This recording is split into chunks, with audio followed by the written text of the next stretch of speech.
Hi,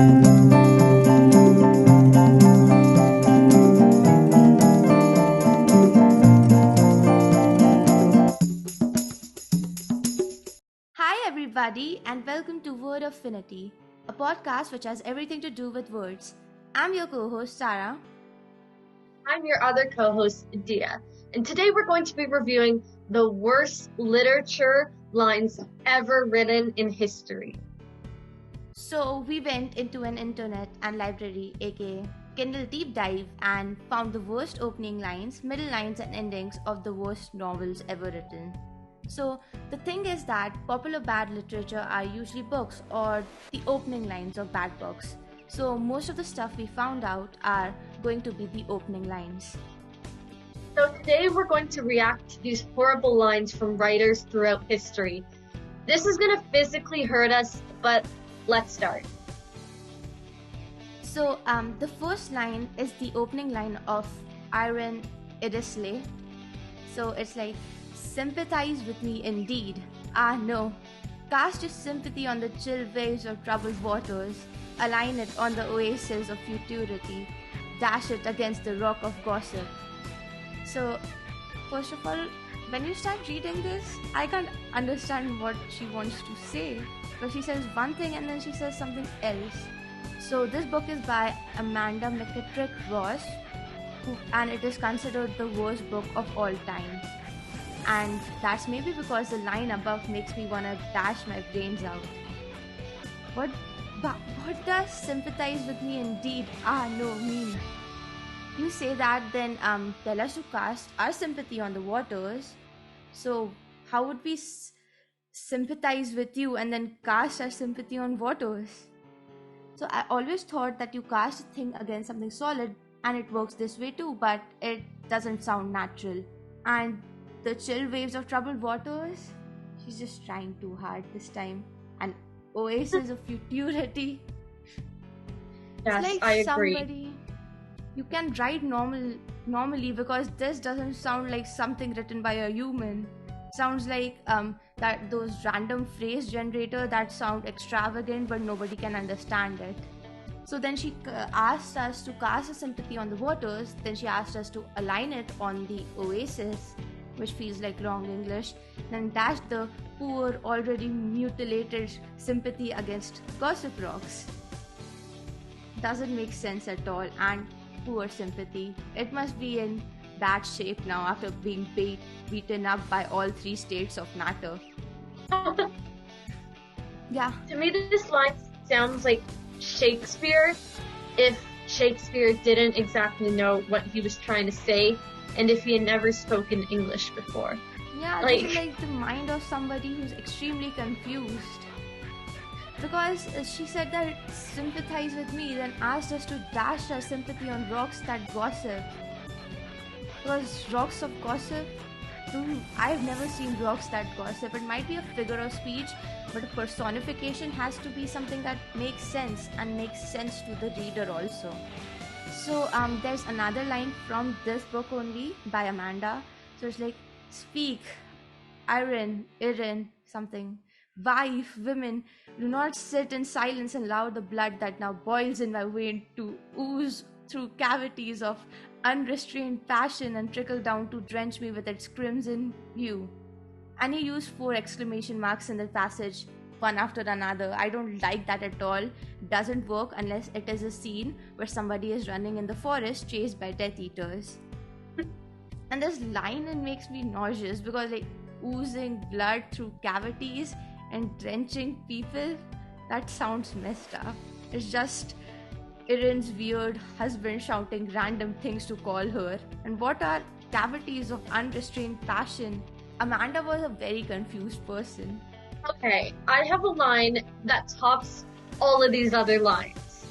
Like, the other two were bad, but this one is 1,000 times worse. And it is in New Moon by Stephanie Myers. The line, said completely unironically, is, Aro started to laugh.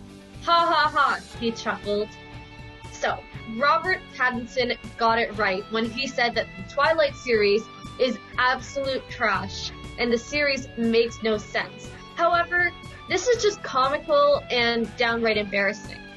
I thought this was said ironically, like a joke, but the author actually used ha ha ha as normal dialogue between characters.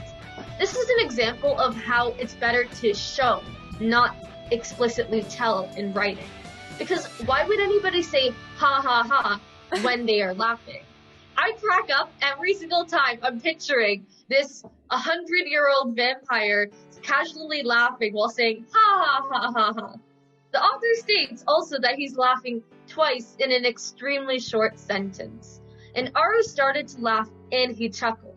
That repetition between laugh and chuckled was completely unnecessary and poor English. Considering the line is only 5 words, there are a ton wrong with this line and a lot of mistakes. It's like when the author doesn't have stuff to write, then they'll just put in anything because it doesn't matter because the book is big. This is just like one line, but every line shows how well the writer can write. The entire Twilight series was basically Myers trying to fit into a word count. And I think this line perfectly sums it up. Hi, I'm a vampire. Ha ha ha. This line made me go, ha ha ha. I have another line, and it's by Beth. The line goes like a mechanic who forgets to wipe his hand on a shop rack and then goes home, hugs his wife, and gets a grease stain on her favorite sweater. Love touches you and marks you forever. Just tell me, when you were starting to read this line, did you think that it was going to be about love touching you and marking you? I feel like this is a very specific thing. Like, this author has gone through this exact thing, and while they were writing it, they were like their husband just happened to hug them, and that's why they wrote that, because it feels just way too specific. So, Beth, she participated in the Bulwer Lytton fiction contest in 2008, and it's named after this author whose name is Bulwer Lytton, and it asks writers to come up with a terrible first line for an imaginary bad novel, and she was the runner-up in the romance category, and I think she deserved it. I think she deserved to be the winner, because comparing love, which is a very pure feeling for a lot of people, to grease, I don't think anybody would want to read any further. This contest was named after Bulwer Lytton, and he is known as the person who is considered to have written the worst opening line in history. And like most people know it was a dark and stormy night. Because we know that nights are dark, why do you have to specify that? You can ask any literary cartoon frog how to start a book badly, and it will tell you to start with this. Well, that was a pretty bad one. But this one is just as bad. This is another example, like Twilight, where it's all about show, not tell. So this one it was about as distinctive as the most distinctive thing you could think of. Now, I sometimes do this, where I have an idea, but I'm not sure what word there is to describe it. But then I leave it blank, or I come back to it. I don't know what happened there, or why Lee Child did not do this. This line is from The Killing Floor by Lee Child. And I've never read this book, but I like to tell myself that this is satire, and that no professional author would write such a stupid line. I mean, if you have that much experience with English, and you are as successful as Lee Child, surely you have enough English vocabulary to think of something distinctive, instead of just writing the most distinctive thing. The author tried to use an analogy, but they just compared the thing to the exact same thing. And thing itself is an extremely non-descriptive word. The number one thing I learned I keep using that word now, but the number one thing that I learned in English class when I was in like 3rd grade is to not use the word thing when you're writing a piece of formal literature. So the entire sentence sounds like a young child with a limited vocabulary trying to communicate something with their parents. Lee Child's editors told him that you have a 5,000 word limit, and then you have written only 4,999 words. So he said, let's put distinctive things so we can get over the 5,000 word limit. Yes, and his editors were too fed up with him to care about what he was writing. So they were just like, oh well, they were like, fine. whatever he'll write, people will buy it. Yes. So my next line is also from the contest. So this was a submission by Kevin Hogg from Canada, which put a twist on this horrible opening line to make another horrible opening line. A twist on it was a dark and stormy night. So it starts like, it was a dark and stormy night, although technically it wasn't black or anything, more of a gravy color like the spine of the 1969 Scribner's Sons edition of A Farewell to Arms. And truth be told, the storm didn't sound any more fierce than the opening line to Leon Russell's 1975 classic Back to the Island. Just a way to put the reader to sleep even before they have started the book. It's too literal. So they use two different comparisons, and I can't relate to any of them because both of them are of things that I don't even know about, and it doesn't make any sense to me, and I'm sure to 70% of the readers. I'll say 90% of the readers. Who has read Scribner's Sons edition of A Farewell to Arms? So one thing that I realized while reading a book with analogies is that when you use them, first, it should be of a thing that is I use thing again. But it should be of a thing that is extremely popular and people know about it. And second, it should be of something that people can relate the other thing to. Like, I don't know, like a comparison with a thing from Friends or Harry Potter, or comparing something to be as overused as the Rickroll meme. Because people know about that and they can relate to that. You can't just use some 1969 edition of Farewell to Arms and just say that we're comparing it to how the night looks. Yes. So my line is a little bit better than this, but it's still pretty embarrassing. And it is by Lois Lowry from The Giver. Now, before everybody gets mad at me, I love The Giver. I think it's one of the most iconic pieces of literature which many people read in school. However, when I read this line in the 7th grade, I literally put the book down and I was like, huh? What is going on? So the line is, there's much more. There's all that goes beyond, and all that is elsewhere, and all that goes back and back and back. I received all of those when I was selected. And here, in this room, all alone, I re-experienced them again and again. This is how wisdom comes, and how we share our future. Now, maybe I'm just not wise enough to understand this line, but as I dissect it more and more, I just don't get it. All that goes beyond is elsewhere. So everything beyond the tangible world is referred to as elsewhere to this old man.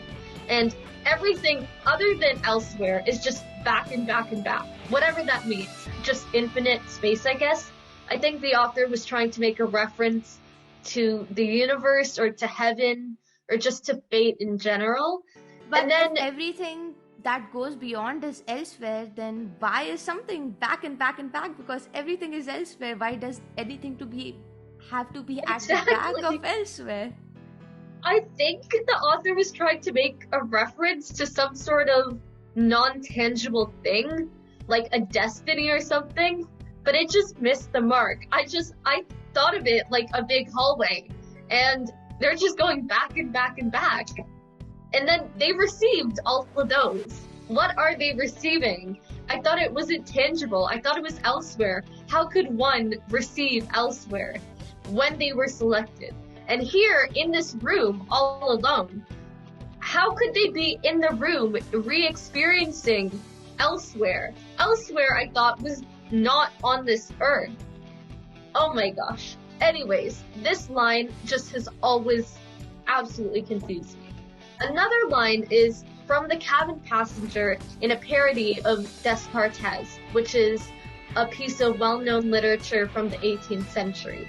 And it was, I feel discomfort. There I am alive. There I am alive. And then sat in pen in hand with no more to record. This line has always confused me so much simply because I'm not sure what to do with this. I'm a big visual learner, And I'm just picturing someone, and they just write these 6 words, and then they just put their pen down. And I think it's a very interesting but a bit of a weird image. And while it definitely has more literary aptitude than other lines in this list, and I would say it's a lot better than some of the other ones, I'm just not a fan of it. I think it's better than comparing a night to some weird book from 1969. Yes, I agree. But I don't know if this understand it. part of such awful lines in literature, because it's not that bad. Yeah. So my next line is from The School of Essential Ingredients by Erica something something, because I can't pronounce her surname. It's weird. But it's Burmeister. And the line is, she hadn't expected the wine bubbles to reach her nose the way they did, like small giggling children. Wait, like how can you compare wine bubbles to children? It's not even a nice analogy, and it's not a comparison. It's like, how does wine even have bubbles coming out of it? Because I have never seen wine having bubbles that come out of it.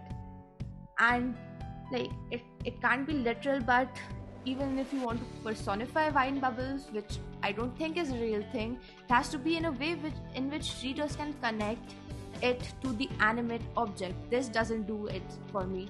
And it's like, how do the wine bubbles reach your nose like they did? Which is like small giggling children. I've never seen giggling children reaching people's noses. And now I'm picturing kid faces on the bubbles, so this is getting weird. So, the next line is from one of my favorite books, which is The Brothers Karamazov by Fyodor Dostoevsky, and it is, on a chair by the left bed sat a woman who looked like a lady. I'm sorry. Okay. I think a common thing we're seeing in all of these is it's not good when you repeat the same thing twice in a short sentence. It makes you sound stupid. Yeah, but I can't throw shade at Dostoevsky because he has written some of the best books I've read till date, Crime and Punishment and this book, but this is just really unimaginative and weird. And I know it was a time with no grammar checkers and stuff, and people wrote by hand, so I have to give him a hell lot of credit for writing 800 pages and not making an insane amount of grammatical errors and spelling mistakes and wrong quotes and stuff. But still, but even if you are like one of the most celebrated and famous authors of all time, this is not what I thought I would read inside a Dostoevsky novel. So if you are not a big author, then I can understand it, but you are like a legend for a lot of people, so you can't just write that. So I think he might mean lady in a way in which he meant that she was graceful, but if you read further into the book, that doesn't add up, so it doesn't make sense at all. And now the sentence just reads a woman who looked like a woman, and that is pure weird. Still, it's a great book, so I would recommend everybody to read it. So that was all for today. If you like this podcast, make sure to rate, review and follow us. If you're listening on YouTube, please like, share and subscribe. Thank you for listening. Goodbye.